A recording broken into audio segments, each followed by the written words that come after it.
बिस्मिल्लाहिर्रहमानिर्रहीम। अस्सलाम वालेकुम नाज़रीन, मैं हूं फ़याज़ महमूद और आप देख रहे हैं फ़याज़ महमूद यूट्यूब चैनल।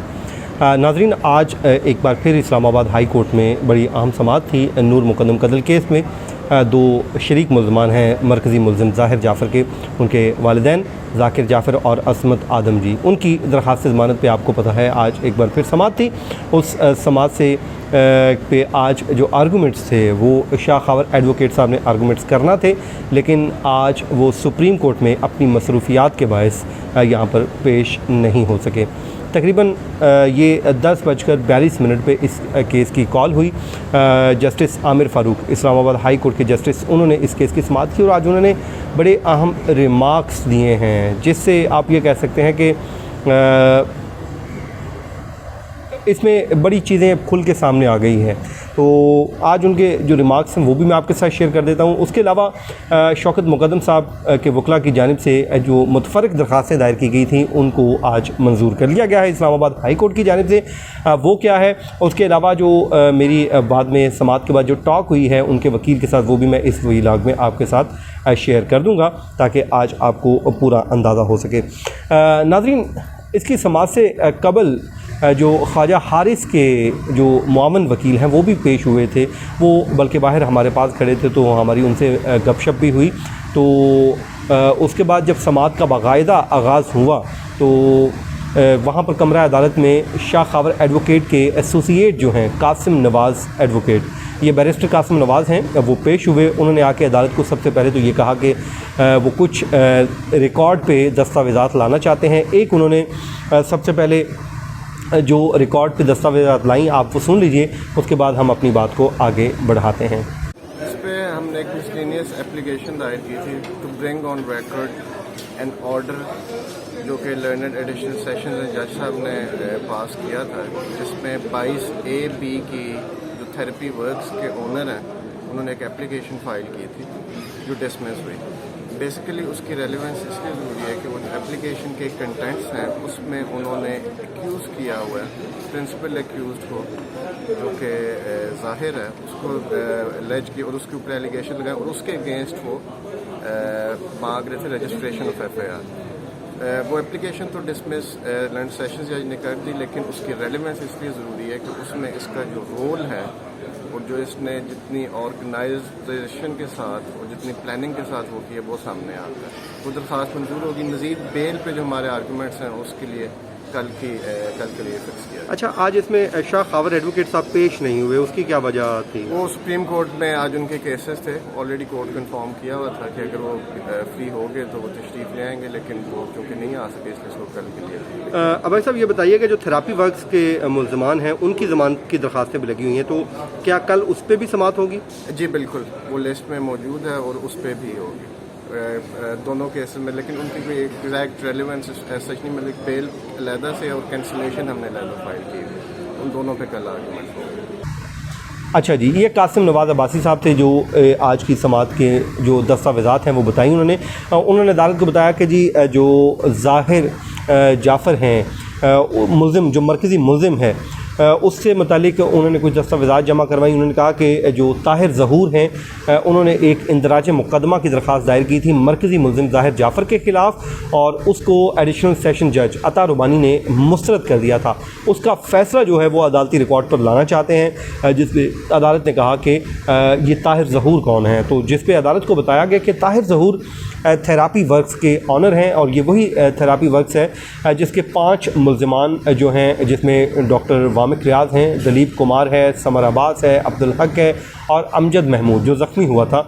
ये वो टीम थी जो वहाँ पर पहुँची थी और इन पे इल्ज़ाम ये है कि इन्होंने वहाँ पर शवाहिद को ख़राब करने की कोशिश की, शवाहिद को मिटाने की कोशिश की और आयानत की।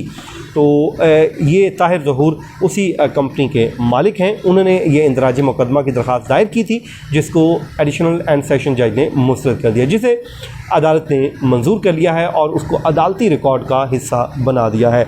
उसके बाद अदालत ने कहा कि आप अपने आर्गूमेंट्स का आगाज़ करें।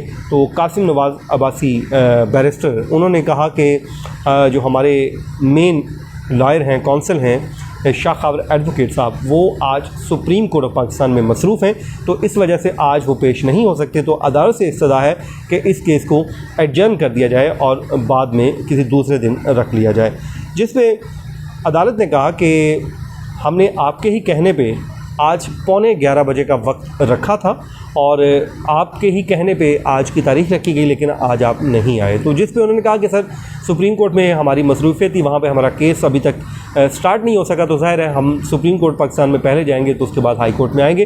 तो अदालत ने कहा कि चलें ठीक है, फिर हम कल के लिए इस केस को रख लेते हैं, जिस पे कासिम नवाज़ अब्बासी साहब के साथ उनके एक और जूनियर खड़े थे। उन्होंने ये कहा कि कल पे आप ना रखिए, कल की जो है हमारी फिर सुप्रीम कोर्ट ऑफ पाकिस्तान में मसरूफियत है और वेंसडे को वैसे भी ट्रायल का आगाज़ होना है, और उसके बाद आप यूँ कीजिए थर्सडे को रख लीजिए।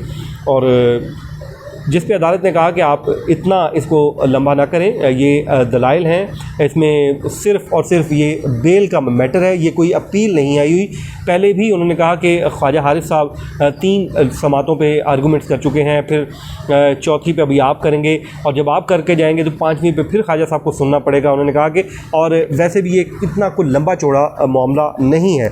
और उन्होंने कहा कि सर हम आपको अपनी सुप्रीम कोर्ट की जो कॉज लिस्ट है वो दे देते हैं। तो जस्टिस आमिर फ़ारूक ने कहा कि कॉज लिस्ट का कोई मसला नहीं है, लिस्ट तो आ जाती है, निचली कोर्ट में भी यही होता है, तो आप यूँ कीजिए, आप कल ही आएँ और कल आके आर्गूमेंट्स दें। और उन्होंने कहा कि वैसे भी ख्वाजा हारिस जो हैं, ये बड़े इंपॉर्टेंट रिमार्क्स हैं। उन्होंने कहा कि वैसे भी ख्वाजा हारिस जो हैं, जो फैक्ट्स हैं वो इस केस के सारे बता चुके हैं और वो बड़ी तफसील में बात कर चुके हैं, और अब आपके दलाइल तो सिर्फ और सिर्फ 10 से 15 मिनट के बनते हैं, जो 15 मिनट में ही आपके जो आर्गूमेंट्स हैं वो कंप्लीट हो जाएंगे, क्योंकि 3 समातें पहले हो चुकी हैं और मज़ीद जो समातें हैं अब 2 मुझे और लगता है करनी पड़ेंगी। एक आपके आर्गूमेंट्स होंगे, फिर ख्वाजा साहब आएंगे, फिर वो दलाइल देंगे। तो जिसके बाद अदालत ने ये आप कह लीजिए कि जो उनकी जुमेरात को एडजर्न करने की इस्तदा थी उसको मुस्तरद किया, और उसके बाद अदालत ने कहा कि कल 11:15 बजे इस केस की समाअत होगी। अब मैं आपको थोड़ा सा इसको बता देता हूँ, जो आज की समाअत जो है नहीं हुई, इसका फ़ायदा किसको हुआ, नुकसान किसको हुआ। तो नुकसान इसका जी आदम जो हैं वो असमत आदम जी और जो जाकिर जाफ़र हैं उनको हुआ, आप ये कह लीजिए, क्योंकि शौकत मुक़द्दम साहब के जो वकला हैं वो तो चाहेंगे कि उनका जो मुल्ज़िम है वो ज़्यादा से ज़्यादा वक्त जेल में गुजारे, और ये जितना पेंडिंग हो मामला उनको इसमें फ़ायदा, क्योंकि उनके मुल्ज़मान तो जेल में हैं। अगर Islamabad high court let's suppose फ़ैसला कर देती है कि ज़मानत के आर्गूमेंट्स कंप्लीट होते हैं और फ़ैसला कर देती है कि रिहा कर दिया जाए, तो इनका तो नुकसान हो जाएगा। और अगर फ़ैसला हो जाता है कि इसको जो है उनको जेल में ही रखा जाए तो फिर इनके लिए फ़ायदा होगा। बहरहाल लेकिन ये ज़ाहिर है हर वकील की कोशिश होती है कि उनका मुल्ज़िम तो जेल में है, उन्हें कोई जल्दी नहीं है, जल्दी अगर है तो वो जाकिर जाफ़र और असमत आदम जी के वकला को है, ताकि उनका जो वकील है, उनके जो क्लाइंट हैं वो जल्द से जल्द जेल से बाहर आ जाएं। तो इसके बाद आप ये कह लीजिए कि शौकत मुक़द्दम साहब के वकला के लिए आज का दिन वो ये कह लीजिए कि एक दिन और उन्होंने निकाल लिया है कि उनकी बेल नहीं हुई। हो सकता है आज अगर फ़ैसला महफूज हो जाता या ख्वाजा हारिस आके आर्गूमेंट्स कर देते और उसके बाद हो सकता है अदालत आज फ़ैसला दे देती और हो सकता है वो उनके हक़ में फ़ैसला दे देती, तो उसका नुकसान इनको था। तो अब आप समझ गए होंगे इसमें जो आज की जो समाअत पेंडिंग हुई है इसका फ़ायदा जो है ये शौकत मुक़द्दम साहब के वकला को हुआ है। तो ये था नाज़रीन आज का हमारा वीलॉग। अपनी दुआओं में याद रखिए। मुझे दीजिए इजाज़त। अल्लाह हाफ़िज़।